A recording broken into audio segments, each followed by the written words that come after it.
अस्सलाम वालेकुम सारे दोस्तों ਨੂੰ ਸਤਿ ਸ੍ਰੀ ਅਕਾਲ। ਮੈਂ ਨਾਸਰ ਢਿੱਲੋਂ। ਤੁਸੀਂ ਇਸ ਵੇਲੇ ਸਾਡੇ ਨਾਲ ਜੁੜੇ ਹੋ ਪੰਜਾਬੀ ਲਹਿਰ YouTube ਚੈਨਲ ਦੇ ਰਾਹੀਂ, ਪੰਜਾਬੀ ਲਹਿਰ Facebook ਪੇਜ ਦੇ ਰਾਹੀਂ।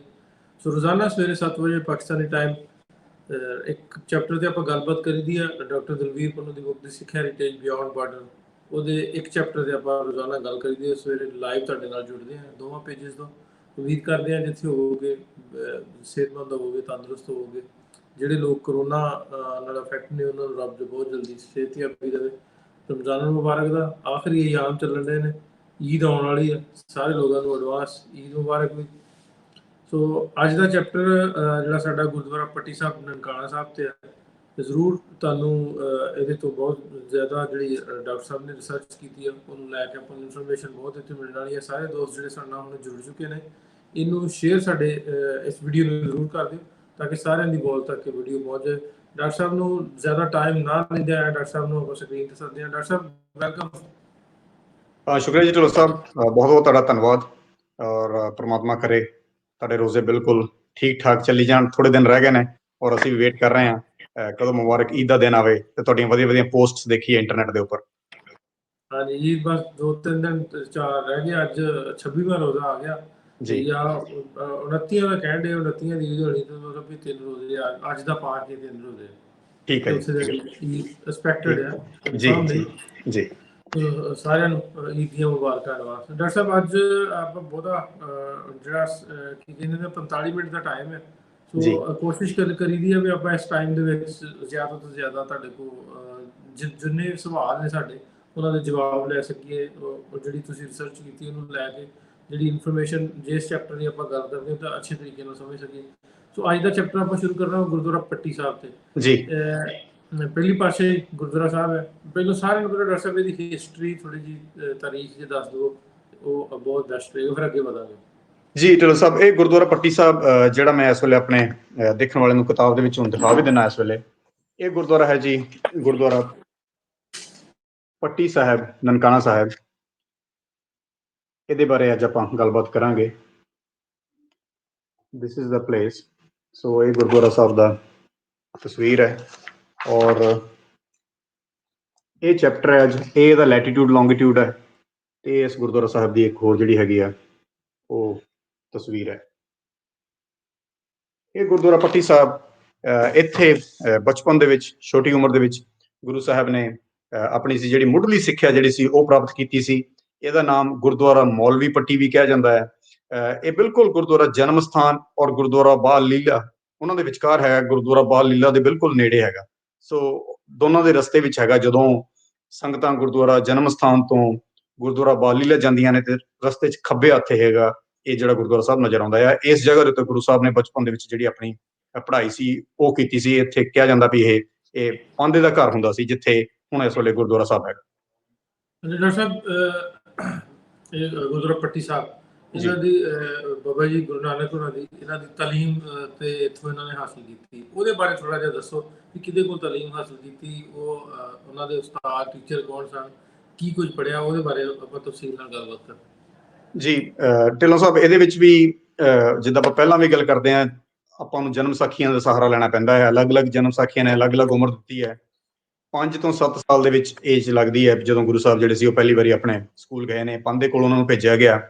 ਜਿਹੜਾ ਪਹਿਲਾ ਪਾਂਧਾ ਸੀ, ਪਹਿਲਾ ਟੀਚਰ ਸੀਗਾ, ਉਹਦਾ ਨਾਮ ਬਾਲਾ ਜਨਮ ਸਾਖੀ ਦੇ ਮੁਤਾਬਕ ਗੋਪਾਲ। ਪਾਂਧਾ ਮਤਲਬ ਸਪੈਸੀਫਿਕ ਕਿਸੇ ਬੰਦੇ ਦਾ ਨਾਂ ਸੀ ਜਾਂ ਟੀਚਰ ਨੂੰ ਪਾਂਧਾ ਕਹਿੰਦੇ ਨੇ? ਪਾਂਧਾ ਟੀਚਰ ਨੂੰ ਕਹਿੰਦੇ ਆ। ਪਾਂਧਾ ਜਿਹੜੇ ਪੁਰਾਣੇ ਜ਼ਮਾਨੇ 'ਚ ਜਿਹੜੇ ਗੁਰੂਕੁਲ ਵਾਲੇ ਆਚਾਰਿਆ ਇਹਨਾਂ ਦੇ ਇੱਕ ਲੈਵਲ ਹੈਗੇ ਆ। ਜਿਹੜਾ ਪਾਂਧਾ ਹੈ ਉੱਥੋਂ ਆਉਂਦਾ, ਜਿਹੜਾ ਕਿਸੇ ਨੂੰ ਕੁਛ ਸਿਖਾਉਣ ਵਾਲਾ ਅਧਿਆਪਕ, ਟੀਚਰ। ਜਿਹੜਾ ਹੁਣ ਆਪਾਂ ਟੀਚਰ ਵਰਡ ਯੂਜ਼ ਕਰਦੇ ਨੇ, ਸੋ ਉਹਦਾ ਇਹ ਕਹਿ ਲਓ ਵੀ ਪੁਰਾਤਨ ਵਰਡ ਹੈਗਾ ਪੰਜਾਬੀ ਦਾ ਪਾਂਧਾ। ਉਹਦਾ ਹਾਂਜੀ। ਸੋ ਜਿਹੜਾ ਇਹ ਪਾਂਧਾ ਸੀ ਉਹਦਾ ਨਾਮ ਬਾਲਾ ਜਨਮ ਸਾਖੀ ਦੇ ਮੁਤਾਬਕ ਗੋਪਾਲ ਦੱਸਿਆ ਗਿਆ। ਜਿਹੜਾ ਪੰਡਤ ਗੋਪਾਲ ਸੀ ਇਹਨੇ ਗੁਰੂ ਸਾਹਿਬ ਨੂੰ ਲੈਂਗੁਏਜ ਸਿਖਾਈ ਤੇ ਈਵਨ ਅਰਥਮੈਟਿਕ ਸਿਖਾਇਆ ਅਬਾਊਟ 3 ਕੁ ਸਾਲ ਦੇ ਕਰੀਬ ਤੱਕ। ਤੇ ਇੱਕ ਵਾਰੀ ਇੱਥੇ ਕਿਹਾ ਜਾਂਦਾ ਵੀ ਬੜੀ ਹੈਰਾਨੀ ਦੀ ਗੱਲ ਹੋਈ ਵੀ ਉਹਨੇ ਗੁਰੂ ਸਾਹਿਬ ਨੂੰ ਕੁਛ ਲਿਖਣ ਬਾਰੇ ਕਿਹਾ ਤੇ ਗੁਰੂ ਸਾਹਿਬ ਨੇ ਜਿਹੜਾ ਸੀ ਉਹ ਆਪਣੇ ਜਿਹੜੇ verses in the form of acrostic, ਜਿਹੜੀ ਕਿ ਕਹਿ ਲਓ ਵੀ ਪੱਟੀ ਦੇ ਰੂਪ ਵਿੱਚ ਜਿਹੜੇ ਸੀ ਉਹ ਲਿਖੇ ਵੀ ਜਿਹੜੇ ਅੱਖਰ ਆ, ਜਿਹੜੇ ਸ਼ਬਦ ਆ ਪੰਜਾਬੀ ਦੇ, ਉਹਨਾਂ ਦੇ ਨਾਲ ਪ੍ਰਮਾਤਮਾ ਨੂੰ ਜੋੜ ਕੇ ਜਿੱਦਾਂ ਪੂਰੀ ਸੀ ਜਿਹੜੀ ਉਹ ਪੱਟੀ ਲਿਖੀ। ਤੇ ਇੱਕ ਹੋਰ ਜਨਮ ਸਾਖੀ ਹੈਗੀ ਆ ਭਾਈ ਮਨੀ ਸਿੰਘ ਜੀ ਜਨਮ ਸਾਖੀ। ਉਹ ਆਪਣਾ ਜਿਹੜਾ ਪੱਟੀ ਮੀਨਸ ਥੋੜਾ ਜਿਹਾ ਇਹਦਾ ਡਿਟੇਲ ਨਾਲ ਵੀ ਉਹ ਲਾਈਨਾਂ ਲਿਖੀਆਂ ਇਸ ਤਰ੍ਹਾਂ। ਹਾਂਜੀ, ਇਹਦੇ ਦੋ ਮਤਲਬ ਕਹੇ ਜਾਂਦੇ ਆ। ਇੱਕ ਤਾਂ ਪੱਟੀ ਵੈਸੇ ਹੀ ਕਈ ਲੋਕ ਇਹ ਵੀ ਕਹਿੰਦੇ ਆ ਵੀ ਪੱਟੀ ਫੱਟੀ ਦਾ ਨਾਮ ਹੈਗਾ, ਜਿਹੜੀ ਫੱਟੀ ਆਪਾਂ ਬਚਪਨ 'ਚ ਜਿਹਦੇ ਉੱਪਰ ਲਿਖਦੇ ਆ, ਗੁਰੂ ਸਾਹਿਬ ਨੇ ਉਹ ਫੱਟੀ ਦੇ ਉੱਤੇ ਲਿਖਿਆ ਤੇ ਇਸ ਕਰਕੇ ਇਹਦਾ ਨਾਮ ਪੱਟੀ ਸਾਹਿਬ ਹੈਗਾ, ਮਤਲਬ ਉਦਾਂ ਪੱਟੀ ਲਿਖੀ। ਇੱਕ ਦੂਜਾ ਹੈਗਾ ਵੀ ਜਿਹੜੀ ਇਹ ਗੁਰੂ ਸਾਹਿਬ ਨੇ ਬਾਣੀ ਰਚੀ ਹੈ, ਇਹਨੂੰ ਬਾਰੇ ਇਸ ਲਾਈਨ ਨੂੰ ਵੀ ਪੱਟੀ ਕਿਹਾ ਗਿਆ ਵੀ ਜਿੱਦਾਂ ਜਿਹੜੀ ਹੈਗੀ ਪੱਟੀ ਲਿਖੀ। ਸੋ ਇਹ ਦੋਨੋਂ ਅਕਸਰ ਜਿਹੜੇ ਮੀਨਿੰਗ ਆ ਲੋਕੀ ਇਹਨਾਂ ਨੂੰ ਦੋਨੋਂ ਤਰ੍ਹਾਂ ਯੂਜ਼ ਕਰ ਲੈਂਦੇ ਆ। ਕਈ ਮੈਂ ਬੁੱਕਸ ਦੇ ਵਿੱਚ ਇਹਦਾ ਡਿਫਰੈਂਟ ਮਤਲਬ ਕੱਢਣ ਦੀ ਕੋਸ਼ਿਸ਼ ਕੀਤੀ, ਪਰ ਆਈ ਥਿੰਕ ਦੋਨੋਂ ਹੀ ਚੱਲਦੇ ਆ। ਉਹ ਜਿਹੜੀ ਸਲੇਟ ਵਰਗੀ ਜਿਹੜੀ ਫੱਟੀ ਹੈਗੀ ਆ ਉਹਨੂੰ ਵੀ ਪੱਟੀ ਕਿਹਾ ਗਿਆ, ਤੇ ਜੋ ਉੱਪਰ ਲਿਖਿਆ ਗਿਆ ਉਹਨੂੰ ਵੀ ਬਾਬੇ ਪੱਟੀ ਲਿਖੀ ਕਰਕੇ ਹੀ ਜਿਹੜਾ ਹੈਗਾ ਬਾਬੇ ਨੇ ਪੱਟੀ ਲਿਖੀ ਕਰਕੇ ਕਿਹਾ ਜਾਂਦਾ। ਈਵਨ ਭਾਈ ਮਨੀ ਸਿੰਘ ਦੀ ਜਨਮ ਸਾਖੀ ਦਾ ਚੈਪਟਰ ਦਾ ਨਾਮ ਹੈਗਾ ਬਾਬੇ ਨੇ ਪੱਟੀ ਲਿਖੀ। ਸੋ ਉਹ ਹੁਣ ਪੱਟੀ ਦੇ ਉੱਤੇ ਵੀ ਲਿਖਿਆ ਹੋ ਸਕਦਾ, ਜਾਂ ਇਹ ਜਿਹੜੀ ਚੀਜ਼ ਲਿਖੀ ਆ ਇਹਨੂੰ ਵੀ ਪੱਟੀ ਕਿਹਾ ਗਿਆ ਹੋ ਸਕਦਾ। ਸੋ that is the meaning of these two things. ਅੱਛਾ, ਇਹਦੇ ਚ ਇਹ ਪੱਟੀ ਜਿਹੜੀ ਹੈ ਗੁਰੂ ਗ੍ਰੰਥ ਸਾਹਿਬ ਦੀ ਵੀ ਇਹਦਾ ਇਹਦਾ ਲਿਖਿਆ ਹੋਇਆ? ਹਾਂਜੀ, ਇਹ ਹੈ ਜੀ ਆਪਣੇ ਪੇਜ ਨੰਬਰ 432 ਅੰਗ ਨੰਬਰ 432 ਤੇ। ਇਹ ਹੈਗੀ ਆ ਸੱਸਾ ਸੋਈ ਸ੍ਰਿਸ਼ਟੀ ਜਿਨ ਸਾਜ ਸਭਨਾ ਸਾਹਿਬ ਏਕ ਭਇਆ, ਸੇਵਤ ਰਹੇ ਚਿਤ ਕਿਨ ਕਾ ਲਾਗਾ ਆਇਆ, ਤਿਨ ਕਾ ਸਫਲ ਭਇਆ। ਇੱਕ ਵਾਰੀ ਮੈਂ ਦੁਬਾਰਾ ਬੋਲ ਦੇਣਾ, ਮੈਨੂੰ ਲੱਗਦਾ ਮੇਰੇ ਕੋਲ ਕੁਝ ਅੱਖਰ ਜਿਹੜੇ ਸੀ ਗਲਤ ਬੋਲ ਹੋ ਗਏ। ਸੱਸੇ ਸੋਈ ਸ੍ਰਿਸ਼ਟੀ ਜਿਨ ਸਾਜੀ ਸਭਨਾ ਸਾਹਿਬ ਏਕ ਭਇਆ, ਸੇਵਕ ਰਹੇ ਚਿਤ ਜਿਨ ਕਾ ਲਾਗਾ ਆਇਆ, ਤਿਨ ਕਾ ਸਫਲ ਭਇਆ। ਸੋ ਇਹ ਹੈਗੀ ਆ ਪਹਿਲੇ ਪਾਤਸ਼ਾਹ ਦੀ ਇਹਦਾ ਜਿਹੜਾ ਸਿਰਲੇਖ ਹੈਗਾ, ਇਹਦੀ ਜਿਹੜੀ ਹੈਡਿੰਗ ਹੈਗੀ ਆ ਉਹੀ ਹੈਗੀ ਆ ਰਾਗ ਆਸਾ ਮਹਿਲਾ ਪਹਿਲਾ ਪੱਟੀ ਲਿਖੀ। ਸੋ ਇਸ ਤਰ੍ਹਾਂ ਕਰਕੇ ਇਹ ਸ਼੍ਰੀ ਗੁਰੂ ਗ੍ਰੰਥ ਸਾਹਿਬ ਜੀ ਦੇ ਵਿੱਚ ਦਰਜ ਹੈ। ਇਹਦਾ ਮਤਲਬ ਇਹ ਆ ਵੀ ਦ ਪੋਇਮ ਆਫ ਦ ਐਲਫਾਬੈਟ, ਮਤਲਬ ਐਲਫਾਬੈਟ ਦੀ ਪੋਇਮ। ਤੇ ਮਤਲਬ ਇਹ ਜਿਹੜਾ ਆਪਣਾ ਜਿੱਦਾਂ ਇੰਗਲਿਸ਼ 'ਚ ਹੁੰਦਾ ABC, ਪੰਜਾਬੀ 'ਚ ਊੜਾ ਐੜਾ ਈੜੀ, ਇੱਦਾਂ ਉਹਦੀ ਪੋਇਮ ਹੈਗੀ ਆ ਇਹ, ਜਿਹਦੇ ਵਿੱਚ ਮਤਲਬ ਲਿਖਿਆ ਕਿ one universal creator God by the grace of the true God. ਸੱਸਾ ਮਤਲਬ ਐਸ ਤੋਂ ਸ਼ੁਰੂ ਹੋ ਕੇ ਉਹ ਜਿਹੜਾ ਸੱਸਾ ਆ ਉਹਦੇ ਬਾਰੇ ਕਹਿ ਰਿਹਾ ਵੀ ਉਹ ਜਿਹਨੇ ਸ੍ਰਿਸ਼ਟੀ ਰਚੀ, ਜਿਹਨੇ ਇਹ ਸਾਰਾ ਸ੍ਰਿਸ਼ਟੀ ਰਚੀ, ਸਾਜੀ ਸਭਨਾ ਸਾਹਿਬ ਏਕ ਭਇਆ, ਵੀ ਮਤਲਬ ਉਹੋ ਹੀ ਸਾਰਿਆਂ ਦਾ ਮਾਸਟਰ ਹੈ ਤੇ ਉਹ ਇੱਕ ਪ੍ਰਮਾਤਮਾ ਆ, ਇੱਕ ਰੱਬ ਹੈ, ਤੇ ਉਹੀ ਸਾਰੀ ਜਿਹੜੀ ਇਹ ਸ੍ਰਿਸ਼ਟੀ ਹੈਗੀ ਆ ਉਹਦਾ ਜਿਹੜਾ ਹੈਗਾ ਰਚਨਹਾਰ ਹੈ, ਉਹਨੂੰ ਸਾਰੇ ਨੂੰ ਕੰਟਰੋਲ ਕਰਨ ਵਾਲਾ, ਬਣਾਉਣ ਵਾਲਾ, ਸਾਰਾ ਜਿਹੜਾ ਇਹ ਖਲਕਤ ਹੈਗੀ ਜਿੰਨੇ ਆਪਾਂ ਦੇਖ ਰਹੇ ਆ ਉਹਦਾ ਮਾਲਕ ਇੱਕ ਹੈ ਜੀ। ਢਿੱਲੋਂ ਸਾਹਿਬ। ਅੱਛਾ ਡਾਕਟਰ ਸਾਹਿਬ, ਇਹ ਦੱਸੋ ਇਹ ਉਦੋਂ ਉਮਰ ਕਿੰਨੀ ਸੀ ਬਾਬਾ ਜੀ? ਬਾਬਾ ਜੀ ਦੀ ਉਮਰ ਉਸ ਵੇਲੇ ਕਿਹਾ ਜਾਂਦਾ ਵੀ 5 ਤੋਂ 7 ਸਾਲ ਦੇ ਵਿੱਚ ਸੀ। ਕੁਝ ਕਿਤਾਬਾਂ 9 ਤੱਕ ਵੀ ਚਲੀਆਂ ਜਾਂਦੀਆਂ, ਪਰ ਇਹ 5 ਤੋਂ 10 ਸਾਲ ਦੇ ਵਿੱਚ ਦੇ ਮੁਤਾਬਕ ਕਿਹਾ ਗਿਆ ਕਿ ਇਹ ਜਿਹੜੀ ਗੁਰੂ ਸਾਹਿਬ ਨੇ ਪੱਟੀ ਲਿਖੀ ਹੈ 5 ਤੋਂ 10 ਸਾਲ ਦੇ ਵਿੱਚ ਕਿਹਾ ਜਾਂਦਾ ਜਨਮ ਸਾਖੀਆਂ ਦੇ ਮੁਤਾਬਕ ਜੀ। ਢਿੱਲੋਂ ਸਾਹਿਬ। ਅੱਛਾ ਡਾਕਟਰ ਸਾਹਿਬ, ਇੱਕ ਹੋਰ ਇਹਦੇ 'ਚ ਕਿਤੇ ਇਸ ਤਰ੍ਹਾਂ ਵੀ ਹੈ, ਕਈ ਹਿਸਟੋਰੀਅਨਸ ਨੇ ਇਹਨੂੰ ਕਹਿੰਦੇ ਵੀ ਸ਼ੱਕ ਦੀ ਨਜ਼ਰ ਨਾਲ ਵੇਖਿਆ ਵੀ ਇੰਨੀ ਛੋਟੀ ਉਮਰ 'ਚ ਤੁਕ ਬਾਣੀ ਜਿਹੜੀ ਇਹਨੂੰ ਅੱਖਰਾਂ ਦੀ ਜਿਹੜੀ ਬਣਾਵਟ ਆ ਉਹ ਬਾਣੀ ਲਿਖ ਦਿੱਤੀ, ਕੋਈ ਇਸ ਤਰ੍ਹਾਂ ਦੀ ਉਹ ਗੱਲ ਹੈ? ਜੀ ਢਿੱਲੋਂ ਸਾਹਿਬ, ਇਹ ਕਾਫੀ ਜਿੱਦਾਂ ਅਕੈਡਮਿਕ ਰਿਸਰਚਰਸ ਦੇ ਲਈ ਟੌਪਿਕ ਹੈਗਾ ਹੈ। ਦੇ often have been discussing this issue ਮੈਨੀ ਟਾਈਮਸ ਕਿ ਮਤਲਬ ਵਾਕਈ ਗੁਰੂ ਸਾਹਿਬ ਨੇ ਇਹ ਬਾਣੀ ਜਿਹੜੀ ਰਚੀ ਹੈ, ਪੱਟੀ ਲਿਖੀ, ਏਕ ਓਂਕਾਰ ਸਤਿਗੁਰ ਪ੍ਰਸਾਦ ਸੱਸਾ ਸੋਈ ਸ੍ਰਿਸ਼ਟੀ ਜਿਨ ਸਾਜੇ ਸਭਨਾ ਸਾਹਿਬ ਏਕ ਭਇਆ, ਕਿ ਇਹ ਲਾਈਨਾਂ ਵਾਕਈ ਬਚਪਨ 'ਚ ਲਿਖੀਆਂ ਹੋਈਆਂ ਕਿ ਇਹ ਵੱਡੀ ਉਮਰ ਦੇ ਵਿੱਚ ਜਾ ਕੇ ਲਿਖੀਆਂ ਸੀਗੀਆਂ।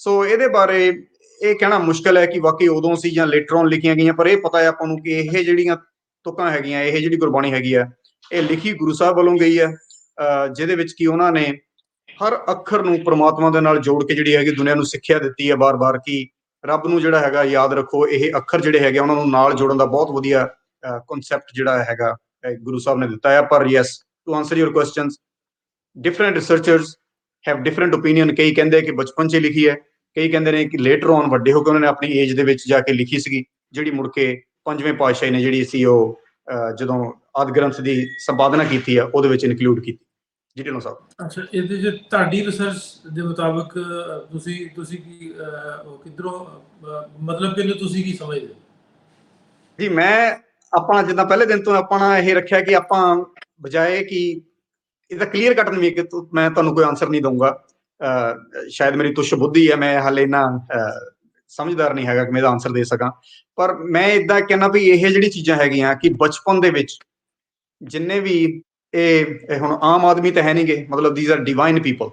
ਗੁਰੂ ਸਾਹਿਬ ਹੋ ਗਏ, ਹੋਰ ਧਰਮਾਂ ਦੇ ਵੀ ਜਿਹੜੇ ਹੈਡ ਗਏ ਆ, ਜਿਹੜੇ ਨੇ ਇਹ ਚਲੋ ਵੀ ਧਰਮ ਸਥਾਪਿਤ ਕੀਤੇ ਆ, ਉਹ ਆਮ ਲੋਕਾਂ 'ਚ ਤਾਂ ਨਹੀਂ ਹੈ ਨਹੀਂ। ਸੋ ਬਚਪਨ ਤੋਂ ਹੀ ਉਹਨਾਂ ਦੇ ਵਿੱਚ ਕਈ ਨਿਸ਼ਾਨੀਆਂ ਇਹੋ ਜਿਹੀਆਂ ਪਤਾ ਲੱਗਣ ਲੱਗ ਪਈਆਂ ਸੀ ਲੋਕਾਂ ਨੂੰ ਕਿ ਇਹ ਜਿਹੜਾ ਬੱਚਾ ਹੈ ਵੱਡਾ ਹੋ ਕੇ ਇਹ ਕੁਝ ਬਹੁਤ ਜ਼ਿਆਦਾ ਕਾਬਲੀਅਤ ਵਾਲਾ ਹੈ। ਸੋ ਉਸ ਚੀਜ਼ ਨੂੰ ਦਰਸਾਉਂਦਿਆਂ ਹੋਇਆਂ ਜਿਹੜੇ ਜਨਮ ਸਾਖੀ ਰਾਈਟਰ ਸੀ, ਉਹਨਾਂ ਨੇ ਹੋ ਸਕਦਾ ਕਿ ਇਹ ਜਿਹੜੀਆਂ ਇਹ ਗੁਰਬਾਣੀ ਹੈਗੀ ਆ ਉਹ ਉਸ ਏਜ ਦੇ ਨਾਲ ਰਿਲੇਟ ਕਰਤੀ ਹੋਵੇ, ਬਿਕੋਜ਼ ਇਟਸ ਨਾਟ ਅਨਕਾਮਨ ਇਹੋ ਜਿਹੇ ਜਿਹੜੇ ਇਨਸਾਨ ਨੇ ਉਹ ਬਚਪਨ ਦੇ ਵਿੱਚ ਹੀ ਉਹਨਾਂ ਦੇ ਨਾਲ ਕਹਿ ਲਓ ਪਈ ਕਈ ਇਸ਼ਾਰੇ ਮਿਲਣ ਲੱਗ ਪੈਂਦੇ ਆ, ਉਹਨਾਂ ਦੇ ਪਰਿਵਾਰ ਨੂੰ, ਉਹਨਾਂ ਦੇ ਸਗੇ ਸੰਬੰਧੀਆਂ ਨੂੰ, ਉਹਨਾਂ ਦੇ ਆਲੇ ਦੁਆਲੇ ਰਹਿਣ ਵਾਲਿਆਂ ਨੂੰ। ਇਹ ਚੀਜ਼ਾਂ ਜਿਹੜੀਆਂ ਹੈਗੀਆਂ ਇਹ ਆਪਣਾ ਜਿਹੜਾ ਖਿੱਤਾ ਹੈਗਾ ਇਹਦੇ ਵਿੱਚ ਕਾਮਨ ਹੈ। ਈਵਨ ਅਸੀਂ ਹੁਣ ਅਮਰੀਕਾ 'ਚ ਰਹਿੰਦੇ ਹਾਂ, ਇੱਥੇ ਕ੍ਰਿਸਚਨ ਹੈਗੇ ਜ਼ਿਆਦਾ ਲੋਕ, ਇੱਥੇ ਜੀਸਸ ਨੂੰ ਮੰਨਦੇ ਆ, ਠੀਕ ਹੈ ਜੀ। ਸੋ ਹੁਣ ਆਪਾਂ ਉਹਦੀ ਗੱਲ ਕਰ ਲਈਏ ਅੱਜ ਤੋਂ 2000 ਸਾਲ ਪਹਿਲਾਂ ਦੀ, ਜੀਸਸ ਦੇ ਨਾਲ ਵੀ ਇਹ ਗੱਲ ਜੁੜੀ ਜਾਂਦੀ ਹੈ ਵੀ ਜਦੋਂ ਜੀਸਸ ਕ੍ਰਾਈਸਟ 12 ਸਾਲ ਦਾ ਸੀ ਤੇ ਉਹਨੇ ਜਿਹੜੀ ਅਲਫਾਬੈਟ ਸੀਗੀ ਇਦਾਂ ਹੀ ਉਹਨੇ ਜਿਹੜੇ ਉਹਦੇ ਮਿਸਟੀਕਲ ਸਿਗਨੀਫੀਕੈਂਸ ਆਫ ਕਰੈਕਟਰਸ ਦੇਤਾ ਸੀਗਾ, ਵੀ ਮਤਲਬ ਏ ਦਾ ਮਤਲਬ ਇਹ ਹੈ, ਬੀ ਦਾ ਮਤਲਬ ਇਹ ਹੈ। ਮਤਲਬ ਇਹ ਜਿਹੜੀ ਸਾਖੀ ਹੈ ਜਿਹੜੀ ਆਪਾਂ ਪੜ੍ਹਦੇ ਹਾਂ ਗੁਰੂ ਨਾਨਕ ਦੇਵ ਜੀ ਪਾਤਸ਼ਾਹ ਦੇ ਨਾਲ, ਸਿਮਿਲਰ ਜਿਹੜੀ ਹੈਗੀ ਆ ਨਰੇਟਿਵ ਆਪਾਂ ਨੂੰ ਜੀਸਸ ਕ੍ਰਾਈਸਟ ਦੇ ਨਾਲ ਵੀ ਮਿਲ ਜਾਂਦਾ। ਉਹਨਾਂ ਦੀ ਏਜ ਉਸ ਵੇਲੇ ਜਿਹੜੀ ਹੈਗੀ 12 ਸਾਲ ਦੇ ਕਰੀਬ ਦਿਖਾਈ ਗਈ ਹੈ। ਸੋ it is in my opinion, if the postulation is true that Guru Nanak acrostic was not written in his childhood, it is not surprising that such belief in his precociousness has been built found on his early spiritual maturity and profound statements in later life. ਮਤਲਬ ਇਹ ਮੈਂ ਆਪਣੀ ਕਿਤਾਬ ਚੋਂ line ਜਿਹੜੀ ਲਿਖੀ ਹੈ ਮੈਂ ਤੁਹਾਨੂੰ ਦੱਸੀ ਹੈ, ਪਰ ਇਹਦਾ ਮਤਲਬ ਇਹ ਹੈ ਵੀ ਜੇ ਜਨਮ ਸਾਖੀ ਵਾਲਿਆਂ ਨੇ ਲਿਖੀ ਵੀ ਇਹ ਲਾਈਨ, ਮਤਲਬ ਕੋਈ ਇਹ 'ਚ ਕੋਈ ਹੈਰਾਨੀ ਵਾਲੀ ਗੱਲ ਨਹੀਂ ਹੈਗੀ, ਕਿਉਂਕਿ ਇਹੋ ਜਿਹੇ ਜਿਹੜੇ ਵੱਡੇ ਲੋਕ ਨੇ ਉਹਨਾਂ ਦੇ ਬਚਪਨ ਦੇ ਨਾਲ ਕਈ ਜਿਹੜੀਆਂ ਚੀਜ਼ਾਂ ਹੈਗੀਆਂ ਉਹ ਪਤਾ ਲੱਗਣ ਲੱਗ ਪੈਂਦੀਆਂ। ਬਚਪਨ ਦੀ ਉਮਰ ਦੇ ਵਿੱਚ ਹੀ ਉਹ ਜਿਹੜਾ ਕੁਝ ਦੁਨੀਆ ਨੂੰ ਦਰਸਾਉਣ ਲੱਗ ਪੈਂਦੇ ਆ ਕਿ ਉਹ ਕੁਝ ਨਵੇਕਲਾ ਕੰਮ ਜਿਹੜਾ ਹੈਗਾ ਉਹ ਦੁਨੀਆ ਦੇ ਅੱਗੇ ਲੈ ਕੇ ਆ ਰਿਹਾ ਹੈ। ਅੱਛਾ, ਕਹਿਣ ਦਾ ਮਕਸਦ ਵੀ ਹੋ ਵੀ ਸਕਦਾ। ਜੀ ਬਿਲਕੁਲ ਹੋ ਵੀ ਸਕਦਾ। ਅੱਛਾ ਡਾਕਟਰ ਸਾਹਿਬ, ਇਸ ਤੋਂ ਅੱਗੇ ਇਹ ਪੱਟੀ ਸਾਹਿਬ ਇੱਥੇ ਪ੍ਰਾਇਮਰੀ ਐਜੂਕੇਸ਼ਨ ਜਾਂ ਆਪਾਂ ਕਹੀਏ ਹੋਰ ਹਾਇਰ ਐਜੂਕੇਸ਼ਨ ਵੀ ਨਾ ਹਾਸਲ ਕੀਤੀ ਬਾਬਾ ਜੀ ਨੇ? ਹਾਂਜੀ, ਇੱਥੋਂ ਹੁਣ ਜ਼ਿਆਦਾ ਚੱਕਰ ਪੈਣ ਲੱਗ ਪੈਂਦਾ ਰਿਸਰਚਰਸ ਦਾ, ਕਿਉਂਕਿ ਜਿਹੜੀ ਗੁਰੂ ਸਾਹਿਬ ਦੀ ਹੋਲ ਲਾਈਫ ਬਾਣੀ ਰਚੀ ਗਈ ਆ ਜਾਂ ਉਹਨਾਂ ਦੇ ਜਿੰਨੇ ਵਿਜ਼ਿਟਸ ਹੈਗੀਆਂ ਉਹ ਤੋਂ ਲੱਗਦਾ ਵੀ ਗੁਰੂ ਸਾਹਿਬ ਨੇ ਕਾਫੀ ਫਾਰਮਲ ਐਜੂਕੇਸ਼ਨ ਪ੍ਰਾਪਤ ਕੀਤੀ ਹੋਈ ਸੀ। ਮਤਲਬ ਕੋਈ ਸਕੂਲਿੰਗ, ਕਿਉਂਕਿ ਪੁਰਾਣੇ ਜ਼ਮਾਨੇ 'ਚ ਆਪਾਂ ਨੂੰ ਪਤਾ ਹੈ ਕਿ ਲੋਕੀ ਹੋਰ ਦੇਸ਼ਾਂ 'ਚ ਵੀ ਹੋਰ ਯੂਨੀਵਰਸਿਟੀਜ਼ ਜਿਹੜੀਆਂ ਪੁਰਾਣੇ ਜ਼ਮਾਨੇ 'ਚ ਸੀਗੀਆਂ, ਲੋਕੀ ਸੂਫੀਆਨਾ ਟ੍ਰੈਡੀਸ਼ਨ 'ਚ ਤਾਂ ਬਹੁਤ ਦੇਖਿਆ ਜਾਂਦਾ ਕਿ ਲੋਕੀ ਬਹੁਤ ਦੂਰ ਦੂਰ ਤੱਕ ਟਰੈਵਲ, ਇਰਾਕ ਤੱਕ ਵੀ ਲੋਕੀ ਆਪਣੇ ਖਿੱਤੇ 'ਚੋਂ ਪੜ੍ਹਨ ਚਲੇ ਜਾਂਦੇ ਸੀ, ਜਿਹੜੇ ਖਾਸ ਕਰਕੇ ਰਿਲੀਜੀਅਸ ਸਟੱਡੀ ਕਰਦੇ ਸੀਗੇ। ਪਰ ਗੁਰੂ ਸਾਹਿਬ ਦੇ ਨਾਲ ਕੋਈ ਇਹੋ ਜਿਹੀ ਫਾਰਮਲ ਕਹਿ ਲਓ ਭਈ ਐਸੋਸੀਏਸ਼ਨ ਵਿਦ ਐਨੀ ਇੰਸਟੀਚਿਊਟ ਨਹੀਂ ਮਿਲਦੀ। ਕਈ ਇਹਨੂੰ ਕਹਿੰਦੇ ਵੀ ਜਨਮ ਸਾਖੀ ਵਾਲਿਆਂ ਲਿਖਣ ਵਾਲਿਆਂ ਨੇ ਜਾਣ ਕੇ ਗੁਰੂ ਸਾਹਿਬ ਨੂੰ ਸਕੂਲ ਦੇ ਵਿੱਚ ਹੀ ਉੱਥੇ ਹੀ ਰੱਖ ਲਿਆ ਤੇ ਜਿਹੜੀ ਉਹਨਾਂ ਦੀ ਐਕਚੁਅਲੀ ਐਜੂਕੇਸ਼ਨ ਸੀਗੀ ਉਹਦੇ ਬਾਰੇ ਦੱਸ ਨਹੀਂ ਹੋਣ ਦਿੱਤਾ, ਤਾਂ ਕਿ ਇਦਾਂ ਲੱਗੇ ਪਈ ਗੁਰੂ ਸਾਹਿਬ ਤਾਂ ਬਿਨਾਂ ਸਕੂਲ ਗਿਆ ਹੀ ਸਭ ਕੁਝ ਜਾਣ ਸਕੇ। ਸੋ ਅਗੇਨ ਇਹ ਟੌਪਿਕ ਵੀ ਬੜਾ ਕਨਫਿਊਜ਼ਿੰਗ ਹੈਗਾ, ਕਿਉਂ ਜਿਹੜੀ ਗੁਰੂ ਸਾਹਿਬ ਦੀ ਬਾਣੀ ਹੈਗੀ ਉਹ ਬਹੁਤ ਹਾਈ ਆਲਾ ਦਰਜੇ ਦੀ, ਜਿਹੜੀ ਮਾਡਰਨ ਪੋਇਟਰੀ ਵਾਲੇ ਲੋਕ ਵੀ ਹੈਗੇ ਆ ਉਹ ਵੀ ਉਹਦੀ ਸਲਾਹ ਕਰਦੇ ਆ ਵੀ ਉਹਦੀ ਸਲਾਹ ਨਾ ਕਰਦੇ ਆ, ਉਹਦੀ ਪ੍ਰੇਜ਼ ਕਰਦੇ ਆ ਵੀ ਕਿਸ ਤਰ੍ਹਾਂ ਤੁਕਬੰਦੀ ਕੀਤੀ ਗਈ, ਕਿਸ ਤਰ੍ਹਾਂ ਅੱਖਰ ਜੋੜੇ ਗਏ ਆ, ਜਿਹਦੇ ਤੋਂ ਲੱਗਦਾ ਹੈ ਕਿ ਉਹਨਾਂ ਨੇ ਕੋਈ ਨਾ ਕੋਈ ਫਾਰਮਲ ਐਜੂਕੇਸ਼ਨ ਜਿਹੜੀ ਉਹ ਪ੍ਰਾਪਤ ਕੀਤੀ ਸੀ। ਪਰ ਜ਼ਿਆਦਾਤਰ ਉਹ ਲੋਕ ਮੰਨਦੇ ਆ ਵੀ ਨਹੀਂ, ਜਿੱਦਾਂ ਅਸੀਂ ਇਹ ਗੁਰੂ ਸਾਹਿਬ ਨੂੰ ਆਮਦ ਆਈ ਹੈ ਤੇ ਉਹਨਾਂ ਨੇ ਜਿਹੜੀ ਹੈਗੀ ਆ ਇਹ ਚੀਜ਼ ਹਾਇਰ ਐਜੂਕੇਸ਼ਨ ਸਕੂਲ 'ਚ ਜਾਣ ਤੋਂ ਬਿਨਾਂ, ਵੈਸੇ ਹੀ ਉਹ ਕਹਿ ਦੋ ਵੀ ਰੱਬ ਵੱਲੋਂ ਉਹਨਾਂ ਦੇ ਉੱਤੇ ਬਖਸ਼ਿਸ਼ ਹੋਈ ਹੈ ਬਿਨਾਂ ਸਕੂਲ ਤੋਂ, ਉਹਨਾਂ ਨੇ ਆਪਣੀ ਸਮਝ ਦੇ ਨਾਲ ਉਹ ਜਿਹੜੀ ਸੀਗੀ ਉਹ ਬਾਣੀ ਇੰਨੀ ਉੱਚ ਲੈਵਲ ਦੀ ਜਿਹੜੀਆਂ ਤੁਕਬੰਦੀ ਕੀਤੀ ਹੋਈ ਹੈ, ਜਿਹਦੇ 'ਚ ਕੋਈ ਗਲਤੀ ਨਹੀਂ ਨਿਕਲਦੀ, ਕਾਵਿਕ ਰੂਪ ਤੋਂ ਵੀ ਅਲੱਗ-ਅਲੱਗ ਛੰਦਾਂ ਦੇ ਵਿੱਚ, ਅਲੱਗ-ਅਲੱਗ ਰਾਗ ਦੇ ਵਿੱਚ ਲਿਖੀ ਹੋਈ ਹੈ।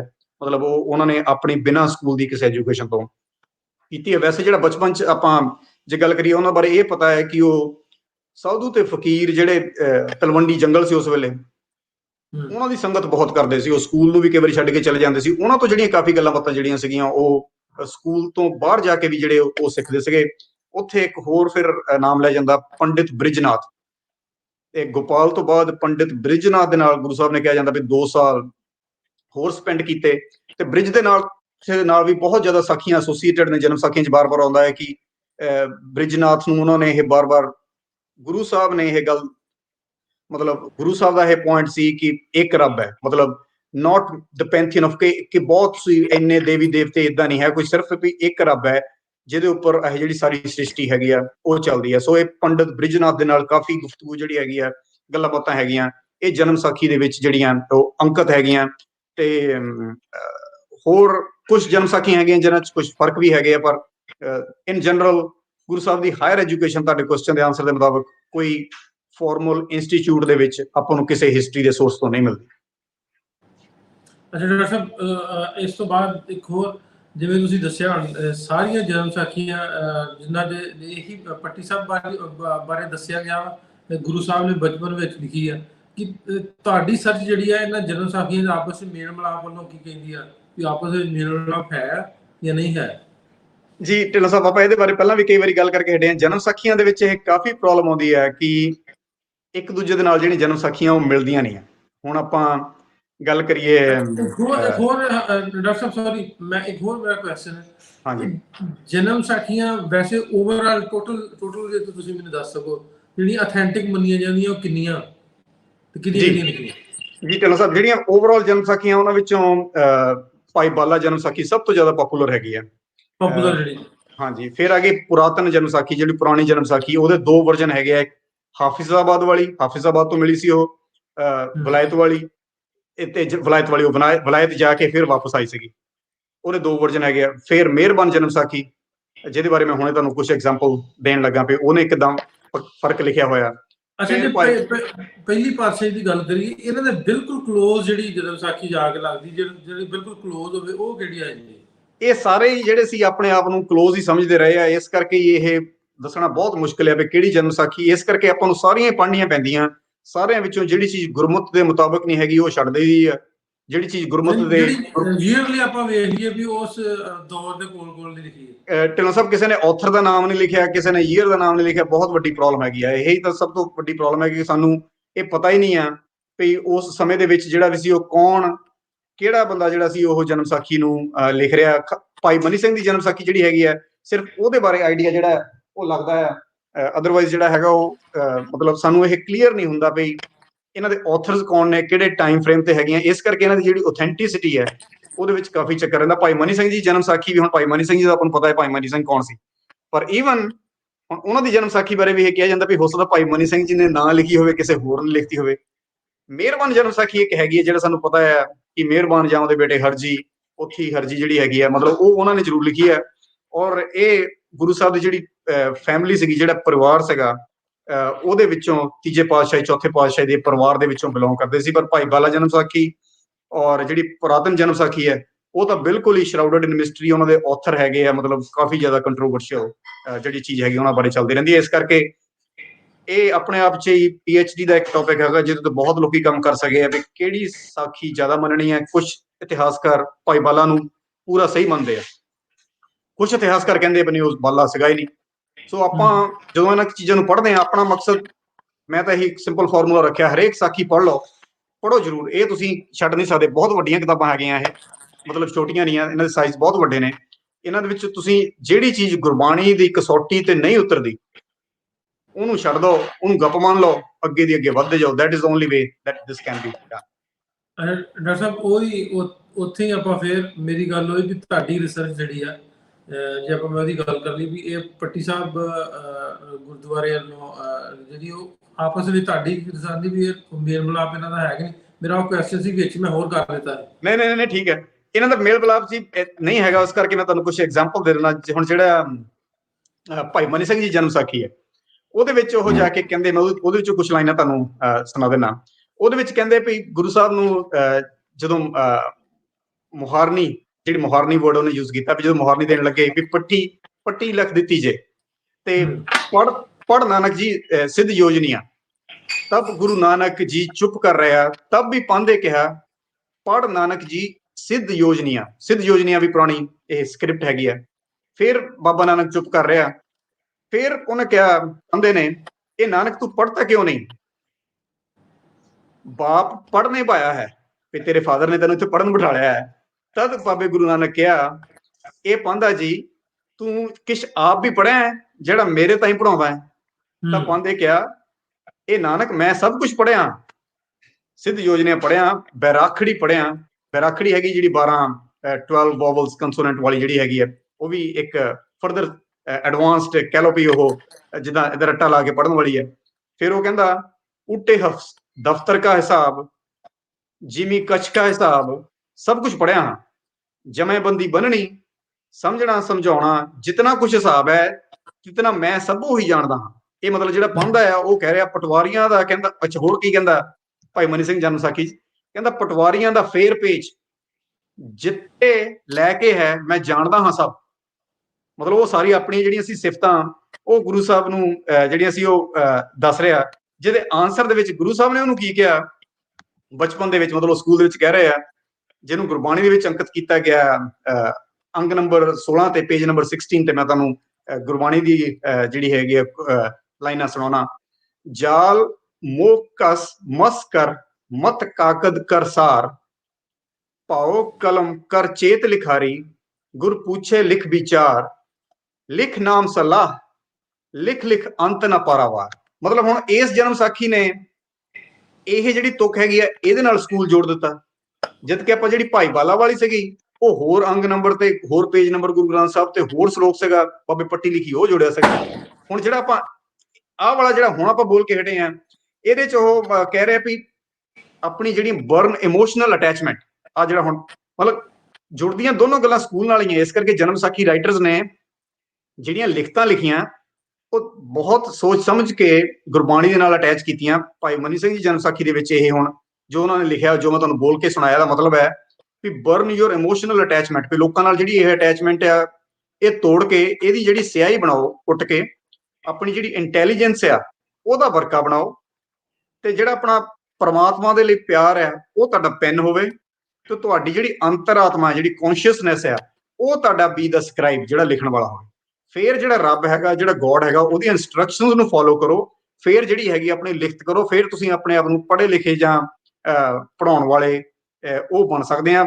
ਉਹ ਰੱਬ ਦਾ ਨਾਮ ਲੈ ਕੇ ਰੱਬ ਦੀ ਰਜ਼ਾ ਦੇ ਵਿੱਚ ਰਹਿ ਕੇ ਜੇ ਤੁਸੀਂ ਆਹ ਚੀਜ਼ਾਂ ਕਰੋ, ਆਪਣੀ ਇਮੋਸ਼ਨਲ ਅਟੈਚਮੈਂਟ ਨੂੰ ਬਰਨ ਕਰਕੇ ਉਹਦੀ ਸਿਆਹੀ ਬਣਾਓ, ਆਪਣੀ ਜਿਹੜੀ ਇੰਟੈਲੀਜੈਂਸ ਹੈ ਉਹਦਾ ਵਰਕਾ ਬਣਾਓ, ਪਰਮਾਤਮਾ ਦੇ ਲਈ ਪਿਆਰ ਜਿਹੜਾ ਆ ਉਹ ਆਪਣਾ ਪੈਨ ਬਣਾਓ, ਤੇ ਤੁਹਾਡੀ ਜਿਹੜੀ ਆਪਣੀ ਕੌਨਸ਼ੀਅਸਨੈਸ ਆ ਉਹ ਤੁਹਾਡਾ ਸਕ੍ਰਾਈਬ ਹੋਵੇ, ਫਿਰ ਤੁਸੀਂ ਕਹਿ ਲਓ ਵੀ ਇਹ ਪਾਂਧਾ ਬਣ ਸਕਦੇ ਆ। ਸੋ ਜਨਮ ਸਾਖੀਆਂ ਦਾ ਆਪਸ ਵਿੱਚ ਜਿਹੜਾ ਹੈਗਾ ਉਹ ਕਾਫੀ ਫਰਕ ਹੈ।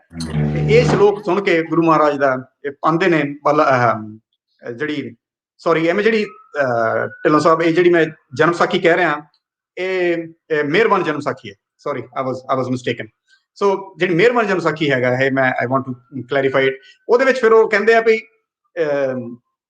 ਪਾਂਧੇ ਨੇ ਨਮਸਕਾਰ ਕੀਤਾ ਗੁਰੂ ਸਾਹਿਬ ਨੂੰ ਤੇ ਕਿਹਾ ਜੀ ਜਿਸਕਾ कोई गुरु है हमारा तू ही गुरु है, जिसको ये बुधाई है ज्यों तेरा हुक्म है त्यों ही चलाओ। सो बहाना पांधे का हुआ बाबे नानक कोई बात की गमी थी वो पूर्ण भुख अवतार था, बोलो भाई वाहेगुरु धन सतगुरु। सो ये ਜਿਹੜੀ ਲਾਈਨ ਹੈਗੀ ਆ ਇਹ ਫਿਰ ਜਿਹੜੀ ਹੈਗੀ ਗੁਰੂ ਸਾਹਿਬ ਦੇ ਨਾਲ ਇੱਥੋਂ ਆ ਕੇ ਅੱਗੇ ਜੁੜ ਜਾਂਦੀ ਹੈ। ਤੇ ਮਤਲਬ ਅਲੱਗ-ਅਲੱਗ ਜਿਹੜੀਆਂ ਜਨਮ ਸਾਖੀਆਂ ਹੈਗੀਆਂ they have their different own opinion, ਜਿਹਦੇ ਨਾਲ ਕਿ ਮਤਲਬ ਇਹ ਜਨਮ ਸਾਖੀਆਂ ਦਾ ਜਿਹੜਾ ਮਤਭੇਦ ਹੈਗਾ ਉਹ ਚੱਲਦਾ ਰਹਿੰਦਾ। ਔਰ ਇੱਕ ਵਾਰੀ ਮੈਂ ਫਿਰ ਆਪਣੇ ਦੁਬਾਰੇ ਸਰੋਤਿਆਂ ਨੂੰ ਕਲੀਅਰ ਕਰ ਦਵਾਂ, ਮੇਰੇ ਕੋਲੋਂ ਗਲਤੀ ਲੱਗ ਗਈ ਸੀ। ਇਹ ਮਿਹਰਬਾਨ ਵਾਲੀ ਜਨਮ ਸਾਖੀ ਜਿਹਦਾ ਕਿ ਇਹ ਪੋਥੀ ਸੱਚਖੰਡ, ਪੋਥੀ ਸੱਚਖੰਡ ਇਹਦਾ ਜਿਹੜਾ ਪੂਰਾ ਨੇਮ ਹੈਗਾ, ਪੋਥੀ ਸੱਚਖੰਡ ਦੇ ਵਿੱਚੋਂ ਜਿਹੜੀ ਹੈਗੇ ਮੈਂ ਤੁਹਾਨੂੰ ਇਹ ਲਾਈਨਾਂ ਸਿਖਾਈਆਂ। ਦਿਸ ਇਜ਼ ਨੋਟ ਭਾਈ ਮਨੀ ਸਿੰਘ ਜਨਮ ਸਾਖੀ, ਦਿਸ ਵਾਜ਼ ਮਿਹਰਬਾਨ ਜਨਮ ਸਾਖੀ, ਜਿਹਦੇ ਵਿੱਚੋਂ ਮੈਂ ਤੁਹਾਨੂੰ ਇਹ ਫਰਕ ਵਾਲਾ ਜਿਹੜੀ ਲਾਈਨ ਦੱਸੀ ਹੈ, ਜਿੰਨਾ ਮੈਂ ਪੁਰਾਣੀ ਇਹ ਤੁਹਾਨੂੰ ਲੈਂਗੁਏਜ ਬੋਲ ਕੇ ਦੱਸੀ ਹੈ, ਇਹ ਮਿਹਰਬਾਨ ਜਨਮ ਸਾਖੀ ਚੋਂ ਹੈ। ਜੀ ਢਿੱਲੋਂ ਸਾਹਿਬ। ਹਾਂਜੀ ਡਾਕਟਰ ਸਾਹਿਬ, ਸਕਰੀਨ ਤੇ ਤੁਸੀਂ ਹੋ ਜੀ। ਹਾਂਜੀ ਡਾਕਟਰ ਸਾਹਿਬ, ਇਹਦੇ 'ਚ ਮੈਨੂੰ ਇਹ ਦੱਸੋ ਉਸ ਤੋਂ ਬਾਅਦ ਜੇ ਅਗਲੀ ਗੱਲ ਆਪਾਂ ਕਰ ਲਈਏ ਵੀ ਫਾਰਸੀ ਜ਼ੁਬਾਨ ਜਿਹੜੀ ਆ ਉਹ ਅੱਬਾ ਜੀ ਨੇ ਫਿਰ ਕਦੋਂ ਸਿੱਖੀ, ਕਿਹਦੇ ਕੋਲ ਸਿੱਖੀ? ਹਾਂਜੀ, ਫਿਰ ਕਿਹਾ ਜਾਂਦਾ ਵੀ ਇਸ ਤੋਂ ਬਾਅਦ ਪੰਡਿਤ ਗੋਪਾਲ ਸੀ ਪਹਿਲਾਂ, ਫਿਰ ਪੰਡਿਤ ਬ੍ਰਿਜਨਾਥ ਆਇਆ। ਫਿਰ ਕਿਹਾ ਜਾਂਦਾ ਵੀ ਉਹਨਾਂ ਦਿਨਾਂ ਵਿੱਚ ਪਿੰਡ ਦੇ ਵਿੱਚ ਇੱਕ ਮੌਲਵੀ ਸਾਹਿਬ ਆਏ, ਮੌਲਵੀ ਕੁਤਬਦੀਨ। ਉਹਨਾਂ ਨੂੰ ਰਾਏ ਭੋਏ ਜੀ ਨੇ ਬੁਲਾਇਆ ਸੀ ਕਿ ਪਿੰਡ ਦੇ ਵਿੱਚ ਜਿਹੜੀ ਪਿੰਡ ਦੀ ਮਸੀਤ ਹੈਗੀ ਆ ਤੇ ਜਿਹੜੀ ਫਾਰਸੀ ਹੈਗੀ ਆ ਉਹ ਪਿੰਡ ਦੇ ਬੱਚਿਆਂ ਨੂੰ ਥੋੜੀ ਪੜ੍ਹਾਈ ਜਾਵੇ। ਉਸ ਵੇਲੇ ਮਹਿਤਾ ਕਾਲੂ ਜੀ ਨੇ, ਗੁਰੂ ਸਾਹਿਬ ਦੇ ਫਾਦਰ ਜੀ ਨੇ ਇਹਨਾਂ ਨੂੰ ਉਹ ਜਿਹੜਾ ਕੁਤਬਦੀਨ ਸੀ ਉਹਦੇ ਕੋਲ ਪੜ੍ਹਨੇ ਪਾਇਆ, ਜਿੱਥੇ ਗੁਰੂ ਸਾਹਿਬ 5 ਸਾਲ ਉਹਦੇ ਕੋਲ ਪੜ੍ਹੇ ਨੇ ਇਸੇ ਪਿੰਡ ਦੇ ਵਿੱਚ। ਛੋਟੀ ਅਗੇਨ ਏਜ ਫਿਰ ਛੋਟੀ ਹੈਗੀ ਆ, ਉਹਦੇ ਵਿੱਚ ਉਹਨਾਂ ਨੇ ਜਿਹੜੀ ਹੈਗੀ ਆ ਉਹ ਫਾਰਸੀ ਸਿੱਖੀ, ਜਿੱਥੇ ਮਦਰਸਾ ਜਿਹੜਾ ਸੀ ਬਣਾਇਆ ਗਿਆ। ਇਸ ਕਰਕੇ ਸ਼ਾਇਦ ਇਸ ਜਗ੍ਹਾ ਨੂੰ ਮੌਲਵੀ ਪੱਟੀ ਵੀ ਇਸ ਕਰਕੇ ਕਿਹਾ ਜਾਂਦਾ। ਹੁਣ ਇਹ ਵੀ ਥੋੜਾ ਕਲੀਅਰ ਨਹੀਂ ਹੈਗਾ ਹਿਸਟਰੀ 'ਚ ਕਿ ਇਹ ਮੌਲਵੀ ਸਾਹਿਬ ਦਾ ਘਰ ਸੀ ਕਿ ਪਾਂਧੇ ਦਾ ਘਰ ਸੀਗਾ, ਕਿ ਦੋਨੋਂ ਇੱਥੇ ਸਕੂਲੇ ਪੜ੍ਹਾਉਂਦੇ ਸੀਗੇ। That becomes little interesting. ਪਰ ਇਹ ਬਚਪਨ 'ਚ ਵੀ, ਕਿਉਂਕਿ ਇਹ ਹਮੇਸ਼ਾ ਹਿੰਦੂ ਮੁਸਲਮਾਨ ਦੋਨਾਂ ਦੇ ਬਰਾਬਰ ਰਹੇ ਆ, ਇਸ ਕਰਕੇ ਸਾਰੀ ਹਿਸਟਰੀ 'ਚ ਵੀ ਇਹੀ ਏਦਾਂ ਆ ਜਾਂਦਾ ਵੀ ਉਹ ਪਾਂਧਾ ਵੀ ਸੀ ਪੜਾਉਣ ਵਾਲਾ, ਤੇ ਮੁੜ ਕੇ ਜਿਹੜਾ ਮੌਲਵੀ ਸੀ ਉਹ ਵੀ ਪੜਾਉਣ ਵਾਲਾ ਸੀ, ਜਿੱਥੋਂ ਇਹਨਾਂ ਨੇ ਫਾਰਸੀ ਸਿੱਖੀ। ਅੱਛਾ ਜੀ, ਡਾਕਟਰ ਸਾਹਿਬ, ਗੁਰਮੁਖੀ ਸਕ੍ਰਿਪਟ ਦੇ ਵਿੱਚ ਬਾਬਾ ਜੀ ਦਾ ਰੋਲ ਕਿਵੇਂ ਆ ਵੀ ਉਹਨਾਂ ਨੇ ਗੁਰਮੁਖੀ ਸਕ੍ਰਿਪਟ ਦੇ ਵਿੱਚ, ਜਿਵੇਂ ਆਪਾਂ ਹੁਣ ਤੱਕ ਸਾਰੀ ਹੈ ਨਾ ਗ੍ਰੰਥ ਸਾਹਿਬ, ਤੇ ਉਹਦੇ ਵੱਲੋਂ ਥੋੜਾ ਜਿਹਾ ਦੱਸੋ ਉਹ ਕਿਸ ਤਰ੍ਹਾਂ ਫਿਰ ਫਾਰਸੀ ਪਹਿਲੇ ਹੋਰ ਜ਼ਬਾਨ, ਫਿਰ ਗੁਰਮੁਖੀ ਕਿਵੇਂ?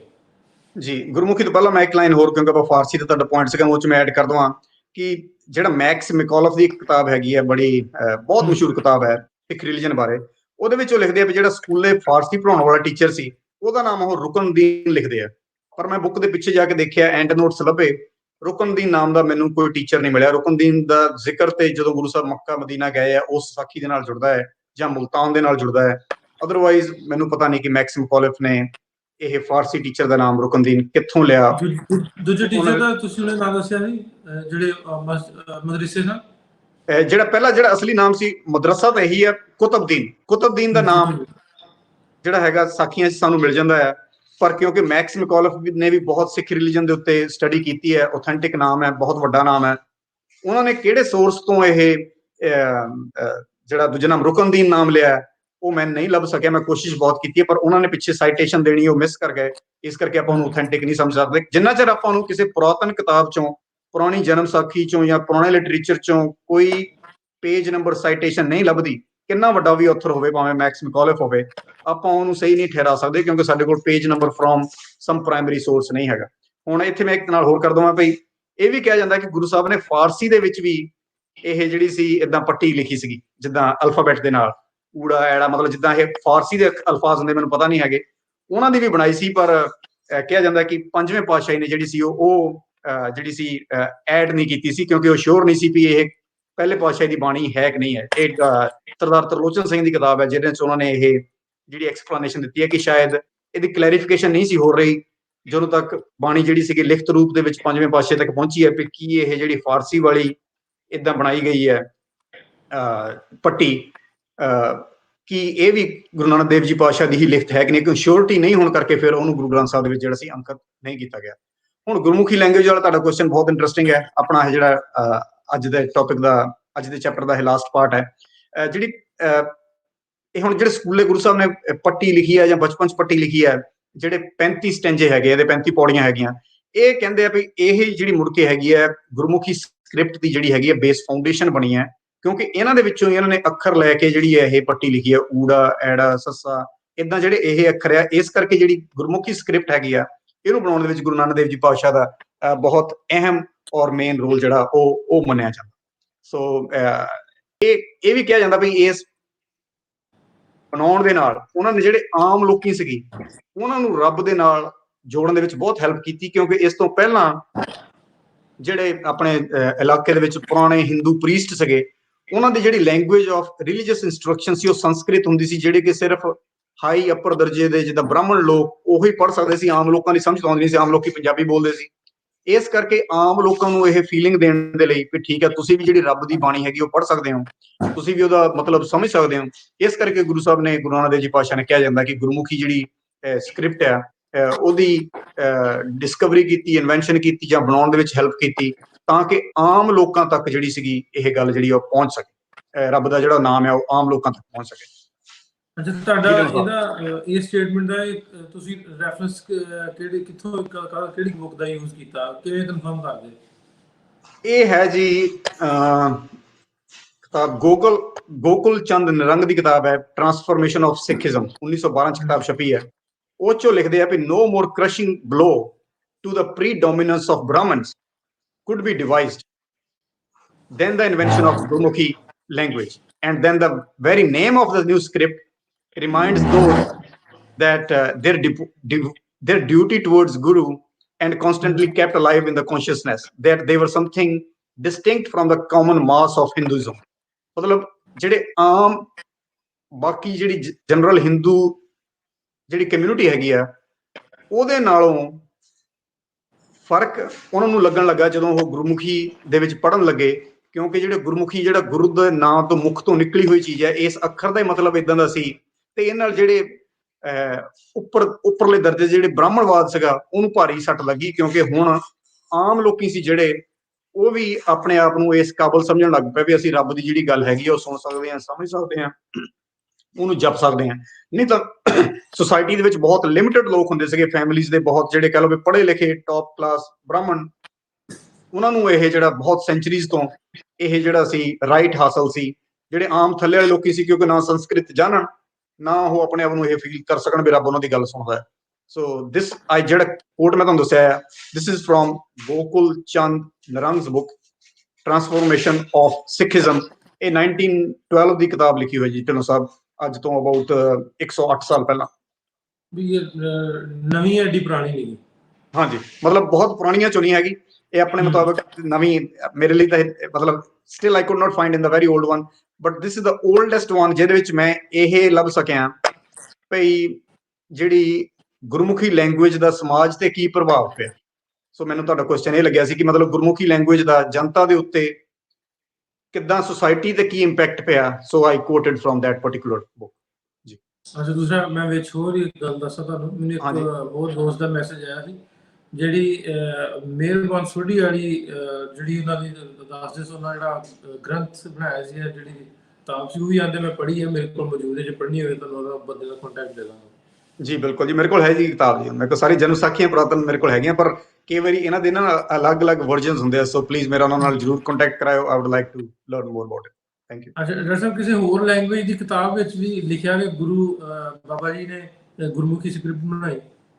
ਹਾਂਜੀ, ਫਾਰਸੀ ਦੀ ਕਿਤਾਬ ਹੈਗੀ ਹੈ, ਚਾਰ ਬਾਗੇ ਪੰਜਾਬ, ਬਹੁਤ ਮਸ਼ਹੂਰ ਕਿਤਾਬ ਹੈ, ਵੀ ਪਾਕਿਸਤਾਨ 'ਚ ਬਹੁਤ ਲੋਕੀ ਪੜ੍ਹਦੇ ਆ, 1855 'ਚ ਲਿਖੀ ਗਈ ਹੈ। ਇਹਦੇ ਆਥਰ ਹੈਗੇ ਨੇ ਆਪਣੇ ਚਾਰ ਬਾਗੇ ਪੰਜਾਬ, ਗਣੇਸ਼ ਦਾਸ ਵਡੇਰਾ ਦੀ ਕਿਤਾਬ ਹੈ। ਉਹਦੇ ਵਿੱਚ ਉਹ ਬੜਾ ਕਲੀਅਰਲੀ ਲਿਖਦੇ ਆ ਵੀ ਗੁਰਮੁਖੀ, ਉਹਦੀ ਜਿਹੜੀ ਇੰਗਲਿਸ਼ ਟ੍ਰਾਂਸਲੇਸ਼ਨ ਮੈਂ ਪੜ੍ਹੀ ਉਹ 'ਚ ਲਿਖਦੇ ਆ ਵੀ Gurmukhi script is the invention of Guru Nanak. So ਇਹ ਫਾਰਸੀ ਦੀ ਕਿਤਾਬ ਦੇ ਵਿੱਚ ਵੀ ਇਹ ਲਾਈਨ ਜਿਹੜੀ ਹੈਗੀ ਆ ਮੈਨੂੰ ਇਹ ਮਿਲੀ ਹੈ। ਅੱਛਾ ਡਾਕਟਰ ਸਾਹਿਬ, ਇਹ ਆਪਾਂ ਗੱਲਾਂ ਕਰਦੇ ਨੇ, ਨਾਲ ਨਾਲ ਦੱਸਦੇ ਰਹੀਏ। ਇਹ ਕਿਤਾਬ ਜਿਹੜੀ ਆ ਜਿਹੜੇ ਦੋਸਤ ਸਾਨੂੰ ਵੇਖਣੇ ਨੇ ਇਸ ਵੇਲੇ, ਤੇ ਥੱਲੇ ਅਸੀਂ ਈਮੇਲ ਆਈਡੀਜ਼ ਜਿਹੜੀਆਂ ਦਿੱਤੀਆਂ ਹੋਈਆਂ ਨੇ, ਇਹਦੇ 'ਚ ਈਦ ਦਾ ਮੌਕਾ, ਈਦ ਦਾ ਟਾਈਮ ਆ, ਤੁਸੀਂ ਪਾਕਿਸਤਾਨ ਦੇ ਵਿੱਚ ਜਿਹੜੇ ਤੁਹਾਡੇ ਦੋਸਤ ਨੇ, ਤੁਹਾਡੇ ਸੋਸ਼ਲ ਮੀਡੀਆ ਦੇ ਰਾਹੀਂ ਕਿਤੇ ਨਾ ਕਿਤੇ ਤੁਹਾਡੇ ਕੋਲ ਜਾਣ ਵਾਲੇ ਕੋਈ ਦੋਸਤ ਪਾਕਿਸਤਾਨ ਦੇ ਵਿੱਚ ਜ਼ਰੂਰ ਹੋਣਗੇ, ਉਹਨਾਂ ਨੂੰ ਗਿਫਟ ਕਰਕੇ ਭੇਜੋ। ਈਮੇਲ ਆਈਡੀਜ਼ ਦਿੱਤੀਆਂ ਨੇ ਜਿੱਥੋਂ ਤੁਸੀਂ ਪਰਚੇਜ਼ ਕਰ ਸਕਦੇ ਹੋ। ऑनलाइन सर्विसेज तो नहीं अवेलेबल, लेकिन हाफ ऑनलाइन हो सकती है। ਸੋ ਹਾਫ ਕੀ ਪੂਰੀ ਹੈ, ਸਗੋਂ ਇਹ ਆਨਲਾਈਨ ਨਾਲੋਂ ਵੀ ਬਿਹਤਰ ਹੈ। ਲੋਕੀ ਤੁਹਾਨੂੰ ਕੰਟੈਕਟ ਕਰਨ ਡਾਇਰੈਕਟ, ਤੇ ਉਹਦੇ ਨਾਲ ਕਿਤਾਬ ਆਪਾਂ ਤਸੱਲੀ ਨਾਲ ਅਗਲੇ ਤੱਕ ਪਹੁੰਚਾਵਾਂਗੇ। ਈਵਨ ਐਕਚੁਅਲੀ ਮੈਨੂੰ ਕੱਲ ਮੇਰੇ ਪਾਕਿਸਤਾਨ ਦੇ ਇੱਕ ਦੋਸਤ ਨੇ ਵੀ ਕਿਹਾ ਉਹ ਕੁਝ ਕਿਤਾਬਾਂ ਡੋਨੇਟ ਕਰਨਾ ਚਾਹੁੰਦਾ। ਮੈਨੂੰ ਚੰਗਾ ਲੱਗਾ ਕਿ ਜ਼ਰੂਰੀ ਨਹੀਂ ਕਿ ਇੰਡੀਅਨਸ ਨੇ ਪਾਕਿਸਤਾਨ ਨੂੰ ਕਰਨੇ, ਪਾਕਿਸਤਾਨ 'ਚ ਵੀ ਇਹੋ ਜਿਹੇ ਲੋਕ ਹੈਗੇ ਨੇ ਜਿਹੜੇ ਚੰਗੇ ਸਰਮਾਏਦਾਰ ਨੇ, ਜਾਂ ਦਿਲ ਖੁੱਲਾ ਹੈਗਾ ਵੀ ਚਲੋ ਯਾਰ ਲੋਕਾਂ ਦੇ ਲਈ ਸਿੱਖ ਜਿਹੜੀ ਇਹ ਹੈਰੀਟੇਜ ਦੀ ਬੁੱਕ ਹੈਗੀ ਆ, ਜਿਹੜੀ ਪਾਕਿਸਤਾਨ ਦੀ ਹੈਰੀਟੇਜ ਹੈ ਬਣੇ ਤਾਂ। ਸੋ ਆਈ ਥਿੰਕ ਇਹ ਵਧੀਆ ਰੁਝਾਨ ਸ਼ੁਰੂ ਹੋ ਰਿਹਾ, ਔਰ ਮੈਂ ਤੁਹਾਡਾ ਢਿੱਲੋਂ ਸਾਹਿਬ ਬਹੁਤ ਸ਼ੁਕਰੀਆ ਅਦਾ ਕਰਦਾ ਕਿ ਤੁਸੀਂ ਇਹ ਜਿਹੜਾ ਕਦਮ ਚੁੱਕਿਆ ਹੈ। ਔਰ ਮੈਂ ਆਪਣੇ ਸੁਣਨ ਵਾਲਿਆਂ ਨੂੰ ਦੱਸਣਾ ਚਾਹੁੰਦਾ ਕਿ ਇਹਨੂੰ ਆਨਲਾਈਨ ਨਾਲੋਂ ਵੀ ਬਿਹਤਰ ਹੀ ਸਮਝੋ, ਕਿਉਂਕਿ ਜਿਹਨੂੰ ਕਿਤਾਬ ਦੇਣਗੇ ਢਿੱਲੋਂ ਸਾਹਿਬ ਜਾਂ ਜਿਹੜੇ ਇਹਨਾਂ ਦੇ ਅੱਗੇ ਦੋਸਤ ਨੇ ਉਹ ਕਿਤਾਬ ਪਹੁੰਚਾਉਣਗੇ, ਬਕਾਇਦਾ ਤੁਹਾਨੂੰ ਉਹਦੇ ਨਾਲ ਉਹਨਾਂ ਦੀ ਤਸਵੀਰ ਜਾਂ ਕੁਝ ਆਪਾਂ ਨੂੰ ਉਹਦੇ ਲਈ ਕੁਝ ਨਾ ਕੁਝ ਲਵਾਂਗੇ ਅਗਲੇ ਤੋਂ ਵੀ। ਹਾਂਜੀ, ਕੁਝ ਪੋਸਟ ਪਾਓ, ਕੁਝ ਇਸ ਗੁਰਦੁਆਰਾ ਸਾਹਿਬ ਬਾਰੇ ਕੁਝ ਲਾਈਨਾਂ ਲਿਖੋ। So you will see the difference ਜੀ।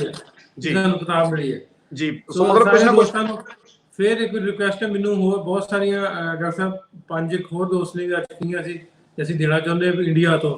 ਮੈਂ ਕਹਿੰਦਾ ਤੁਸੀਂ ਇੰਡੀਆ ਵਾਲੇ, ਤੁਸੀਂ ਪੇਮੈਂਟ ਟ੍ਰਾਂਸਫਰ ਨਹੀਂ ਹੋ ਸਕਦੀ, ਤੁਹਾਡੀਆਂ ਕਿਤਾਬਾਂ ਜਿੱਥੇ ਕਹਿੰਦੇ ਜੇ ਮੈਂ ਪਹੁੰਚਾ ਦਿੰਦਾ। ਫਿਰ ਜਦੋਂ ਕੋਈ ਇੰਡੀਆ ਤੋਂ ਕਹੂਗਾ ਫਿਰ ਕਿਤਾਬਾਂ ਬੁੱਕ ਸ਼ਾਪ ਵਾਲੇ ਨੂੰ ਆਪਾਂ ਪੈਸੇ ਭਜਵਾ ਦਾਂਗੇ, ਉਧਾਰ ਕਰ ਲਾਂਗੇ ਜੀ। ਉਹ ਨਹੀਂ ਦੇ ਦਿੰਦਾ। ਇਹ ਜਿਹੜੇ ਇੰਡੀਆ ਤੋਂ ਇਹ ਜਿਹੜੇ ਚਿੜੀਆਂ ਕਬੂਤਰ ਜਾਂਦੇ ਇਹਨਾਂ ਕੋਲ ਨਹੀਂ ਪੈਸੇ ਜਾ ਸਕਦੇ। ਅੱਛਾ ਡਾਕਟਰ ਸਾਹਿਬ, ਅੱਛਾ ਅੱਗੇ ਵਧਦੇ ਹਾਂ, ਟਾਈਮ ਥੋੜਾ ਵਾ, ਤੁਹਾਡਾ ਇਹਦੇ ਬਾਰੇ ਆਪਣਾ ਕੀ ਖਿਆਲ ਹੈ? ਗੁਰੂ ਨਾਨਕ, ਗੁਰੂ ਅੰਗਦ ਜੀ ਦੋਨਾਂ ਵਿੱਚੋਂ ਕਿਸ ਨੇ ਗੁਰਮੁਖੀ ਸਕ੍ਰਿਪਟ ਬਣਾਈ? ਜੀ ਢਿੱਲੋਂ ਸਾਹਿਬ, ਇਹਦੇ ਵਿੱਚ ਹੁਣ ਫਿਰ ਆਪਾਂ ਨੂੰ ਕਈ ਹੋਰ ਕਿਤਾਬਾਂ ਦਾ ਸਹਾਰਾ ਲੈਣਾ ਪੈਣਾ। ਇੱਕ ਮੈਂ ਤੁਹਾਨੂੰ ਕਿਤਾਬ ਦੱਸਦਾ, ਸਰਦਾਰ ਤਰਲੋਚਨ ਸਿੰਘ ਜੀ ਕਿਤਾਬ ਹੈਗੀ Guru Nanak founder of Sikhism. ਇਹ ਜਦੋਂ ਗੁਰੂ ਨਾਨਕ ਦੇਵ ਜੀ ਪਾਤਸ਼ਾਹ ਦਾ 500ਵਾਂ 1969 'ਚ ਮਨਾਇਆ ਗਿਆ ਸੀਗਾ ਜਨਮ ਦਿਵਸ, ਉਸ ਵੇਲੇ ਬੁੱਕ ਰਿਲੀਜ਼ ਕੀਤੀ ਗਈ ਸੀਗੀ। ਉਹਦੇ ਵਿੱਚ ਉਹ ਲਿਖਦੇ ਆ ਵੀ ਗੁਰੂ ਨਾਨਕ ਦੇਵ ਜੀ ਪਾਤਸ਼ਾਹ ਨੇ ਭਾਈ ਲਹਿਣਾ ਨੂੰ, ਜਿਹੜੇ ਮੁੜ ਕੇ ਗੁਰੂ ਅੰਗਦ ਦੇਵ ਜੀ ਬਣੇ ਆ, ਸੈਕੰਡ ਗੁਰੂ ਬਣੇ ਆ, ਉਹਨਾਂ ਨੇ ਉਹਨਾਂ ਨੂੰ ਜਿੰਨੀਆਂ ਉਸ ਵੇਲੇ ਸਾਰੀਆਂ ਪੁਰਾਣੀਆਂ ਸਕ੍ਰਿਪਟ ਸੀਗੀਆਂ ਪੜ੍ਹਨ ਦੇ ਲਈ ਕਹੀਆਂ, ਤੇ ਉਹਨਾਂ ਨੂੰ ਕਿਹਾ ਵੀ ਇੱਕ ਇਹੋ ਜਿਹੀ ਸਕ੍ਰਿਪਟ ਬਣਾਓ ਜਿਹੜੀ ਕਿ ਇਹ ਜਿਹੜੇ 35 ਅੱਖਰੀ ਹੈਗੀ ਆ ਜਿਹੜੀ ਅਕਰੋਸਟਿਕ ਉਹਨਾਂ ਨੇ ਪੱਟੀ ਲਿਖੀ ਸੀਗੀ, ਉਹਦੇ ਨਾਲ ਜਿਹੜੀ ਮੈਚ ਕਰਦੀ ਹੋਵੇ, ਸੋ ਉਹਦੇ ਨਾਲ ਕੋਰਸਪੋਂਡਿੰਗ ਕਰਕੇ ਬਣਾਓ। ਤੇ ਇਹ ਕੰਮ ਜਿਹੜਾ ਸੀ, ਇਹ ਜਿਹੜੀ ਜ਼ਿੰਮੇਵਾਰੀ ਸੀ, ਇਹ ਗੁਰੂ ਅੰਗਦ ਦੇਵ ਜੀ ਨੂੰ, ਜਿਨ੍ਹਾਂ ਦਾ ਨਾਮ ਭਾਈ ਲਹਿਣਾ ਆ, ਉਹ ਸੌਂਪੀ ਗਈ ਸੀਗੀ। ਸੋ ਮੇਰਾ ਖਿਆਲ ਹੈ ਵੀ ਢਿੱਲੋਂ ਸਾਹਿਬ, ਜਦੋਂ ਆਪਾਂ ਪਹਿਲਾਂ ਵੀ ਇੱਕ ਟੌਪਿਕ 'ਚ ਇਹ ਗੱਲ ਕਰ ਸਕਦੇ ਹਾਂ ਵੀ ਗੁਰੂ ਸਾਹਿਬ ਨੇ ਆਪਣੀ ਜਿਹੜੀ ਗੁਰਗੱਦੀ ਹੈ, ਕਈ ਗੁਰੂ ਸਾਹਿਬ ਨੇ ਅੱਗੇ ਆਪਣੇ ਬੱਚਿਆਂ ਨੂੰ ਨਹੀਂ ਦਿੱਤੀ। ਮੇਰੇ ਖਿਆਲ 'ਚ ਇਹ ਜਿਹੜੀ ਗੁਰਮੁਖੀ ਦੀ ਸਕ੍ਰਿਪਟ ਬਣਾਉਣ ਦਾ ਕੰਮ ਜਿਹੜਾ ਗੁਰੂ ਅੰਗਦ ਦੇਵ ਜੀ ਨੇ ਨਾਲ ਲੱਗ ਕੇ ਗੁਰੂ ਨਾਨਕ ਦੇਵ ਜੀ ਨੇ ਕੀਤਾ, ਇਹ ਬਹੁਤ ਵੱਡਾ ਰੋਲ ਸੀ ਗੁਰੂ ਨਾਨਕ ਦੇਵ ਜੀ ਵੱਲੋਂ ਗੁਰੂ ਅੰਗਦ ਦੇਵ ਜੀ ਨੂੰ ਗੁਰਗੱਦੀ ਥਾਪਣ ਦਾ। ਜਦ ਕਿ ਜਨਮ ਸਾਖੀਆਂ 'ਚ ਕੁਝ ਹੋਰ ਸਟੋਰੀਜ਼ ਦੇ ਉੱਤੇ ਐਂਫੈਸਿਸ ਦਿੱਤਾ ਗਿਆ ਕਿ ਇੱਕ ਵਾਰੀ ਕੁਝ ਡਿੱਗ ਪਿਆ ਸੀ ਚਿੱਕੜ ਦੇ ਵਿੱਚ, ਉਹ ਉਹਨਾਂ ਦੇ ਲਖਮੀ ਚੰਦ ਜਾਂ ਬਾਬਾ ਸ਼੍ਰੀ ਚੰਦ ਨੇ ਕੱਢਿਆ ਨਹੀਂ ਤੇ ਗੁਰੂ ਅੰਗਦ ਦੇਵ ਜੀ ਨੇ ਕੱਢ ਦਿੱਤਾ। ਹਾਂ ਬਿਲਕੁਲ ਠੀਕ ਹੈ, ਉਹ ਹਲੀਮੀ ਉਹਦੇ ਵਿੱਚ ਸ਼ੋਅ ਹੁੰਦੀ ਹੈ, ਪਰ ਮੇਰੇ ਖਿਆਲ 'ਚ ਇਸ ਤੋਂ ਬਹੁਤ ਔਖੇ ਟੈਸਟ ਸੀਗੇ, ਜਿਨ੍ਹਾਂ 'ਚੋਂ ਇੱਕ ਬਹੁਤ ਵੱਡਾ ਟੈਸਟ ਸੀਗਾ ਸਕੋਲਰਲੀ ਲੈਵਲ ਦਾ, ਜਿਹੜਾ ਕਿ ਗੁਰਮੁਖੀ ਸਕ੍ਰਿਪਟ ਬਾਕੀ ਸਾਰੀਆਂ ਸਕ੍ਰਿਪਟਸ ਪੜ੍ਹ ਕੇ ਵਿੱਚੋਂ ਬਣਾਉਣੀ। ਆਈ ਥਿੰਕ ਬਹੁਤ ਇੱਕ ਵੱਡਾ ਕਹਿ ਲਓ ਵੀ ਜਿਹਨੇ ਸਿੱਖੀਜ਼ਮ ਨੂੰ ਇੱਕ ਨਵੀਂ ਜਿਹੜੀ ਹੈਗੀ ਆ ਫਾਊਂਡੇਸ਼ਨ ਦਿੱਤੀ, ਜਿਹਦੇ ਉੱਤੇ ਕਿ ਜਿਹੜਾ ਆਪਣਾ ਗੁਰੂਆਂ ਦੀ ਜਿਹੜੀ ਮੁੜ ਕੇ ਬਾਣੀ ਹੈ ਸਾਰੀ ਅੱਜ ਆਪਾਂ ਕੋਲ ਗੁਰਮੁਖੀ ਸਕ੍ਰਿਪਟ ਦੇ ਵਿੱਚ ਅਵੇਲੇਬਲ ਹੈਗੀ ਆ। So I think that was one of the reason ਕਿ ਗੁਰੂ ਅੰਗਦ ਦੇਵ ਜੀ ਪਾਤਸ਼ਾਹ ਦਾ ਰੋਲ ਬਹੁਤ ਜ਼ਿਆਦਾ ਜਿਹੜਾ ਹੈਗਾ ਉਹ ਇਨਵੋਲਵਮੈਂਟ ਜਿਹੜੀ ਇਹਦੇ ਵਿੱਚ ਹੈਗੀ ਆ, that makes us to believe ਕਿ that was one of the biggest reason ਜਿਹਦੇ ਕਰਕੇ ਗੁਰੂ ਸਾਹਿਬ ਨੇ ਉਹਨਾਂ ਨੂੰ ਯੋਗਤਾ ਦੇ ਆਧਾਰ ਤੇ ਜਿਹੜੀ ਸੀ ਉਹ ਗੁਰਗੱਦੀ ਦਿੱਤੀ ਹੈ। ਸੋ ਆਈ ਥਿੰਕ ਜਿਹੜੇ ਗੁਰੂ ਸਾਹਿਬ ਦੇ ਕਰਤਾਰਪੁਰ ਸਾਹਿਬ ਲਾਸਟ ਵਾਲੇ ਸਾਲ ਹੈਗੇ ਆ, ਉਹਨਾਂ ਦੇ ਵਿੱਚੋਂ ਮੇਰੇ ਖਿਆਲ ਜਿਹੜੇ ਲਾਸਟ ਵਾਲੇ 5 ਤੋਂ 10 ਸਾਲ ਹੈਗੇ ਆ, ਉਹਨਾਂ ਦੇ ਵਿੱਚ ਇਹ ਦੋਨਾਂ ਵੱਲੋਂ ਹੀ, ਪਹਿਲੇ ਪਾਤਸ਼ਾਹੀ ਔਰ ਦੂਜੇ ਪਾਤਸ਼ਾਹੀ ਦੋਨਾਂ ਦਾ ਜਿਹੜਾ ਹੈਗਾ ਆਪਸ ਦੇ ਵਿੱਚ ਗੱਲਬਾਤ ਦੇ ਨਾਲ, ਆਪਸ ਦੇ ਵਿੱਚ ਜਿਹੜਾ ਹੈਗਾ ਮਿਊਚੁਅਲੀ ਜਿਹੜੀ ਹੈਗਾ ਗੁਰਮੁਖੀ ਜਿਹੜੀ ਸਕ੍ਰਿਪਟ ਹੈਗਾ ਉਹਦੀ ਇਨਵੈਂਸ਼ਨ ਹੋਈ ਹੈ। ਜੀ ਢਿੱਲੋਂ ਸਾਹਿਬ। ਅੱਛਾ, ਅੱਗੋਂ ਫਿਰ ਭਾਈ ਮਨੀ ਸਿੰਘ ਜਨਮ ਸਾਖੀ 'ਚ ਕੀ ਲਿਖਿਆ ਇਹਦੇ ਬਾਰੇ, ਉਹ ਥੋੜਾ ਜਿਹਾ ਦੱਸੋ। ਭਾਈ ਮਨੀ ਸਿੰਘ ਜਨਮ ਸਾਖੀ ਦੇ ਵਿੱਚ ਇਹਨਾਂ ਨੇ ਹੋਰ ਥੋੜੇ ਅੱਗੇ ਲੈ ਗਏ, ਪਰ ਮੈਂ ਜਿੱਦਾਂ ਇਹ ਜਿਹੜੀ ਪਹਿਲੀ ਹੁਣ ਆਪਾਂ ਲਾਈਨ ਕਹਿ ਕੇ ਹਟੇ, ਮੈਂ ਉਹਦਾ ਤੁਹਾਨੂੰ ਇੱਕ ਹੋਰ ਪ੍ਰੂਫ ਦੱਸ ਦਿੰਦਾ ਕਿ ਕਿਤਾਬ ਜਿਹੜੀ ਹੈਗੀ ਆ ਪੁਰਾਣੀ ਹੋਰ ਕਿਤਾਬ, ਉਹਦੇ ਵਿੱਚ ਵੀ ਇਸ ਚੀਜ਼ ਦਾ ਜਿਹੜਾ ਹੈਗਾ ਪ੍ਰੂਫ ਉਹ ਮਿਲ ਜਾਂਦਾ ਹੈ ਗੁਰੂ ਅੰਗਦ ਦੇਵ ਜੀ ਦਾ।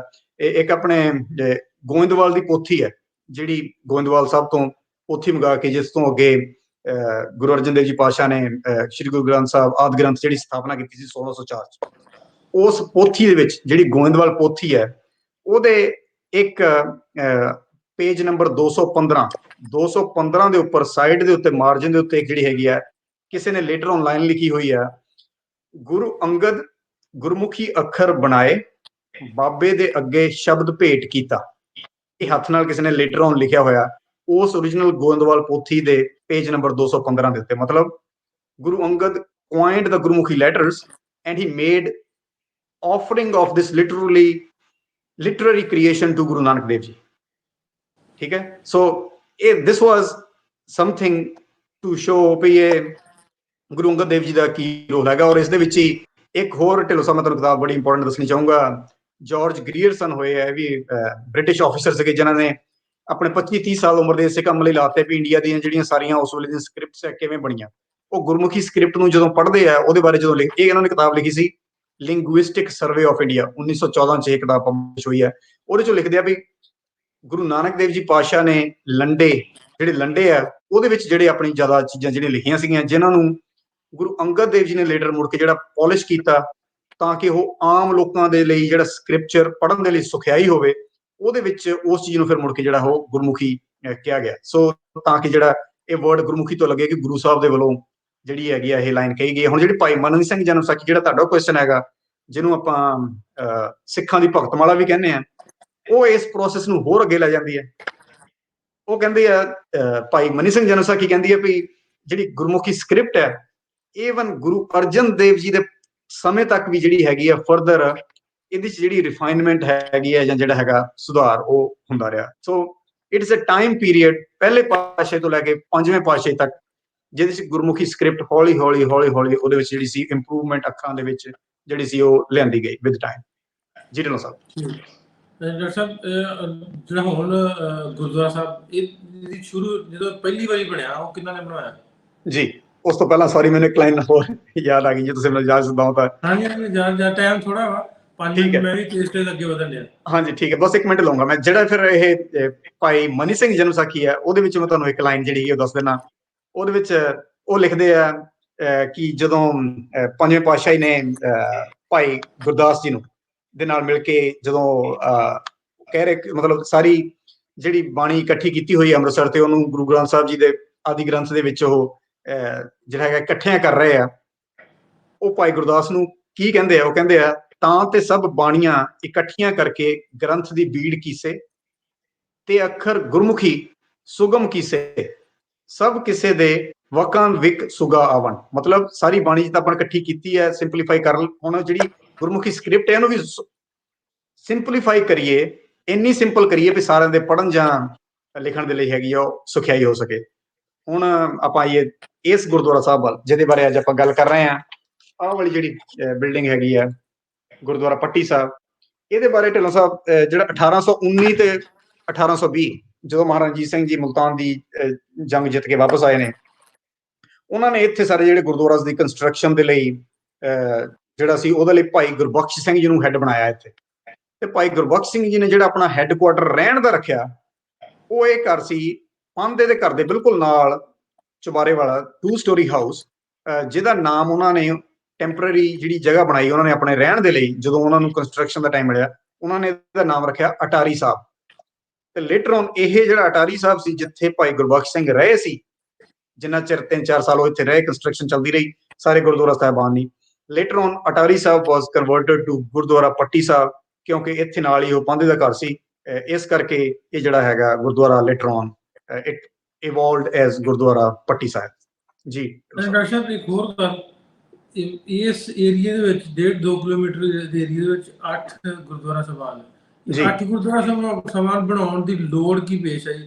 ਵੀ ਇਸ ਤੋਂ ਵੀ ਬਾਬਾ ਜੀ ਇਹਨਾਂ ਜਗ੍ਹਾ ਤੇ ਰਹੇ ਜੋ ਉਸ ਹਿਸਾਬ ਨਾਲ ਹਵਾਲੇ ਦੇ ਨਾਲ, ਜਾਂ ਸਟਰੈਂਥ ਜ਼ਿਆਦਾ ਸੀ?